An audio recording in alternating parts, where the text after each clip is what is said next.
अच्छा, हिकु त जेको गॾियल अणपूर हूंदो आहे, गॾियल अणपूर खे कंपाउंड फ्रैक्शन बि चयो वेंदो आहे।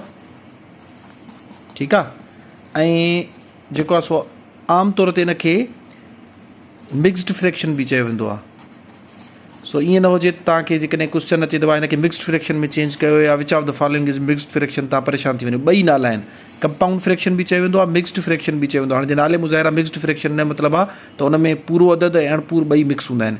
ॿी हिकिड़ी ॻाल्हि सभिनि मां इम्पॉर्टेंट त 5 सॼा 2 भाङे 3 मिसाल हेज़ तव्हांजो दर्जो आहे। जॾहिं बि तव्हां मिक्स्ड फ्रैक्शन खे यानी कि कंपाउंड अणपूर फ्रैक्शन खे नॉर्मल फ्रैक्शन में यानी कि आम अणपूर में चेंज कंदा हो त उहो हमेशह उबतो अणपूर हूंदो आहे। इहा ॻाल्हि ज़हन में रखी छॾियो। कॾहिं बि जेको मिक्स्ड फ्रैक्शन आहे उहो सुबते अणपूर में कन्वर्ट नथो थी सघे। छाजे करे रीज़न आहे, ॾिसो हेठि हुआ 3, हाणे मथियों वांगुरु ॾिसो केॾो वधी वेंदो। पहिरियों त हिन सां मल्टीप्लाई थींदो 5 त्रिक 15, ठीकु आहे। वरी उन में हे जोड़ थींदो 15 ऐं 2 17, 17 भाङे 3। तव्हां ॾिसी सघो था पिया त हेठियों वांगुरु वॾो नंढो आहे ऐं मथियों वांगुरु वॾो आहे। इन करे असां हिनखे छा चवंदासीं, उबतो अणपूर आहे, इम्प्रॉपर फ्रैक्शन आहे। सो मिक्स्ड फ्रैक्शन हमेशह, हिते मां तव्हांखे लिखी ॾेखारियां, जेकॾहिं मिक्स्ड फ्रैक्शन हमेशह कन्वर्ट थींदो आहे छा में, इम्प्रॉपर फ्रैक्शन में। इहो बि तव्हां खां पुछी सघनि था पिया, ज़रूरी न हूंदी आहे हिसाब ॾियनि, तव्हांखे हीअं बि ॾेई सघनि था मिक्स्ड फ्रैक्शन आहे इज़ ऑलवेज़ कन्वर्टेड इनटू, हेठो मुख़्तलिफ़ ऑप्शन हूंदा, तव्हां इम्प्रॉपर फ्रैक्शन खे टिक कंदो।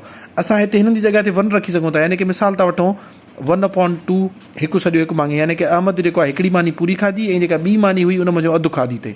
ठीकु आहे। हाणे तव्हांखे कॉन्सेप्ट सम्झ में अची वियो हूंदो। सो हाणे इन खे असां जेकॾहिं चेंज कयूं त 1/2 ऐं प्लस में हिकु जोड़ कंदासीं, हे थी वेंदो 3/2। यानी कि असां सभिनि में 1 रखियोसीं, उन जे बावजूदि हिन खां नंढो नंबर त थी नथो सघे, उन जे बावजूदि तव्हां ॾिसी सघो था पिया त उबतो अणपूर आयो आहे। सो इहा ॻाल्हि तय आहे त mixed fraction is always converted into improper fraction.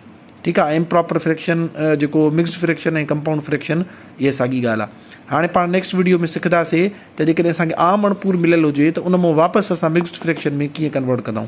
हेॾो खां हेॾे वापसि अचणु सिखंदासीं।